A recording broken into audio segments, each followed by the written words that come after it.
السلام علیکم ګرانو دوستانو، بیا هم ښه راغلاست زموږ د نوي درس سره. ګرانو دوستانو، زموږ د تیر درس کوم چې درس چې نو تکمیل شوی یو قسم د حروفو چې هغه د حروفو بخش آخري درس ده چې نن موږ تاسو وایو، هغه دماغي حروف دي. ګرانو دوستانو، مخکې دی نه چې موږ خپل درس شروع کوو، یو څو خبرې دي چې غواړم تاسو سره شریک کوم. ځینې دوستانو سوال کړی چې موږ څنګه کولی شو چې دا ژبه ډېر ښه زده کړو. ما په اول درس کې دا ډېر ښه تشریح کړی، خو زه نن بیا هم تاسو ته دا تشریح کوم. ګرانو دوستانو، دغه درس تاسو اول درس نه تر دغه نن درس چې زه کوم ورکوم څلورم درس، تاسو دا درسونه ټول تعقیب کړئ او دا یو ځان سره ولیکئ او ډېر زیات تکرار یې کړئ او ښه تلفظ پرې وکړئ، نو تاسو به دا ډېر ښه په اسانۍ سره به حفظ کولی شئ. او بل دا چې دا خو هغه قواعد دي چې ما تاسو ته ولوستل چې تاسو څنګه کولی شئ یو خط بغیر د هغې نه چې پښتو سره ولیکلی شي تاسو ولولئ، او دا تاسو را ډېر کومک هم کوي. نو په شرط چې تاسو دې دپاره نور مثالونه خپله پیدا کړئ او په کوم ځای باندې چې نه پوهېږئ نو مه کولی شئ په کومنټ کې مانه پوښتنه وکړئ. کوشش وکړئ چې تاسو خپله مثالونه پیدا کړئ او په کومنټ کې ولیکئ چې موږ ورسره مباحثه وکړو او دې سره زموږ ستاسو یو ځای ژبه نور هم لا پخه شي. نو ځینې دوستانو دغه سوالونه کړي، نو تاسو کولی شئ چې زما درسونه اول نه تعقیب کړئ تر اوسه پورې. کوم خلک چې سوالونه کړي دي نو کولی شئ ډېر په اسانۍ سره، خو دا حروف درسونه او د حروف بحث چې ده دا ډېر زیات ضرور ده. څوک چې دغه حروف او د حروف حرکات ډېر ښه په فرانسوي ژبه کې زده کړي نو هغه وروسته ټول موارد چې په ژبه کې د هغه په اسانۍ سره زده کولی شي. ګرانو دوستانو، موږ په تیر درسونو کې د حروف اوازونه مو ویله، حروف مو ویل، د حروف اقسام او د هغې حرکات اقسام موږ وویله چې موږ دوه قسمه په تیر درس کې ویلو او هغه دریم قسم چې دا موږ نن وایو. او هیر نه کوئ چې بعض دوستانو زما د انسټاګرام په اړه پوښتنه کړې وه، نو زما انسټاګرام دلته تاسو ته په صفحه کې معلومیږي. تاسو کولی شئ چې لاړ شئ، هر څه پوښتنه چې کولی شئ نو هلته زه تاسو په خدمت کې حاضر یم. ګرانو دوستانو، نن زموږ درس چې دا لیوایل نزل یعنی دماغي حروفونه دي. دماغي حروف ولې ورته وایي؟ ځکه دا د دماغ نه ادا کیږي. حروف به مکمل نه ادا کوو، خو اواز به د پزې ته وړو، دماغ ته به وړو، چې موږ تاسو په عربي ژبه کې داسې یو شی لرو چې هغه ته خیشوم چې ویل کنه. څوک په عربي پوهېږي نو په دې به ډېر ښه پوهېږي. ګرانو دوستانو، دغه کوم حروف دي تاسو په دې سکرین کې وګورئ چې یو څه حروف ما تاسو ته لیکل لکه ای ام دی، ا ای ان دی، یو ای ان دی او ای ان یو ان ا ای ام. دا دماغي حروف دي، یعنی دا چې کله راشي په یو کلمه کې نو دا به مکمل نه، دا به په دماغ ته موږ انتقالو. زه تاسو ته اوس په مثالونو کې دا ښیم. لکه اول دپاره وګورئ سامپل. سامپل سمپل نه د انګلیسي غوندې، ګوره سامپل، دغه ای ام په دماغ ته یوړو، ګوره سامپل. او دغه بل مثال ته تاسو وګورئ لکه با. با پوزې ته دماغ ته مې اواز انتقال با، بان به نه وایو، صحیح ده. د دې بل مثال ته وګورئ غا. غا دا هم ما دماغ ته انتقال کو. د با معنا د ګرستانو حمام ته وایي او غا چې دی د ګردو ته وایي، تشو ته وایي. د دې بل مثال ته وګورئ فا. فا فن فن نه دی ښه، فا.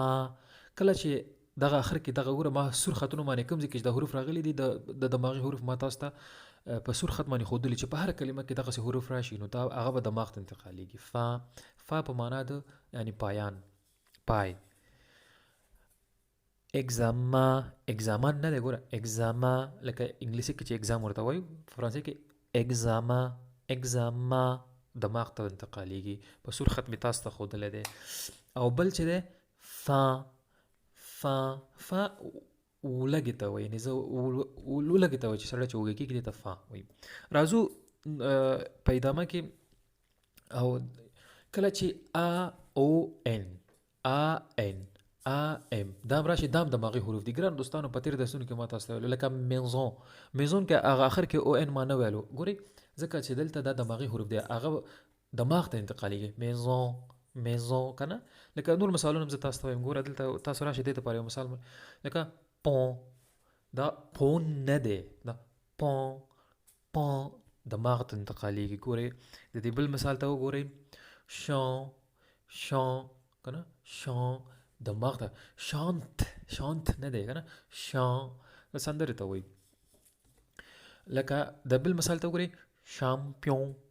شامپیون په دې اخر کې او ان د کې راغلی ګورو دوستانو په دې کې مو ان راغلی د په دې ګروزر ما تاسو څنګه ګوره دلته په دې په دې مخکینی مثال کې مې ته ویل کنه او دلته ګوره ام راغلی ګوره شامپیون شامپیون نه دی شامپیون شامپیون دې سره به دا ویل کېږي راځو په ادامه کې دغه دی او ان ام راغی او ان ام راغی لکه شامپیون ته وګورئ کنه الته اخر کې هغه او ان دلته هم نه ویل کېږي دې دپاره ګوره کله چې او ان او ام ام راشي نو دلته هم دا په دماغ ته انتقالېږي دا حروف لکه بوم بوم کنه لکه بوم بوم او په دې بل مثال ته ګورئ ګوره پلوم پلوم په دې اخر کې دا بیم لکه نه ویل کېږي پلوم پلوم په فرانسوي ژبه کې چې په آخر حرف کې زیاتره آخري حروفونه نه ویل کېږي دا په یاد کې وساتئ او دماغي حروف یې اکثره نه هغوی او په دې بل مثال ته راځو ګورئ دوستانو او ان او ام دا ډېر زیات نه استعمالیږي په فرانسوي ژبه کې خو بیا هم دې دپاره چې تاسو پرې ښه پوه شئ تاسو ته مثالونه وایم لکه ګوره دا او ان دی موږ باید اون وایو خو دا اون نه وایو دا دی لکه یو معنا ورکوي او دې بل مثال ته وګورئ پارفوم پارفوم فون کنه فون فوم نه وایو فون دماغ ته انتقالو سپری ته وایي هماغه عطر ته وایي ګرانو دوستانو ځینې دوستانو دلته سوال کړی و چې دا آر په کوم حالت کې غین آواز وباسي او په کوم حالت کې د خې آواز وباسي ګرانو دوستانو فرانسوي ژبه هم د ډېر یو تاریخي ژبه ده په مختلفو سیمو کې په مختلفو تلفظونو ویل کېږي لکه بعض ځایونو کې دا ایخ چې دی بعض په فرانسه کې بعض سیمې دي چې هلته آر ورته وایي هېڅ مشکل هم پرې کې دی ونه بولي لکه کاناډا کې هم دغه ژبه خلک استعمالوي په سویټزرلینډ کې هم استعمالوي په مختلفو لهجاتو په بلجیم کې هم استعمالوي په خپله فرانسه کې مختلف لهجات دي شرق مغرب لکه څرنګه چې پښتو کې ده آرم چې کله په منځ کې حروف کې راشي ګرانو دوستانو دا آر چې دی د ښې آواز وباسي اکثرا خو دا قاعدې کلي نه ده